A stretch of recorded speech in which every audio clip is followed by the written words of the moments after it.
আন্তর্জাতিক ক্রীড়াঙ্গনে বাংলাদেশের অবস্থান আরও শক্ত করতে দীর্ঘমেয়াদী পরিকল্পনায় এগোচ্ছে বাংলাদেশ অলিম্পিক অ্যাসোসিয়েশন।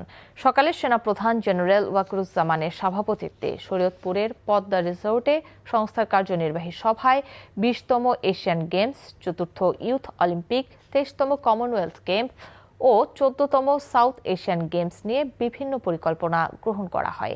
এশিয়ান গেমসে টেস্ট ডিসিপ্লিনে প্রাথমিকভাবে ১৯৩ জন খেলোয়াড় পাঠানোর পরিকল্পনার কথা জানানো হয় সভায় হকি ও সাঁতারকে বিশেষ গুরুত্ব দেওয়ার কথা বলেন সেনাপ্রধান। আন্তর্জাতিক আসরে ভালো ফল পেতে বিভিন্ন সাব কমিটি গঠন, প্রায় ২০টি বিভাগের নীতিমালা প্রণয়ন এবং দক্ষ ক্রীড়া প্রশাসক তৈরির উপরও জোর দেওয়া হয়। এছাড়া খেলোয়াড়দের ক্রীড়া সরঞ্জাম আমদানি কর ও ট্যাক্স ছাড়ের প্রস্তাবও উঠে আসে সভায়। আমাদের এই স্বল্প সম্পদে যতটুকু আমরা চলছি সেটাকে আরো ম্যাক্সিমাইজ কিভাবে করা যায় সেটার ব্যাপারে একটু আলোচনা হয়েছে।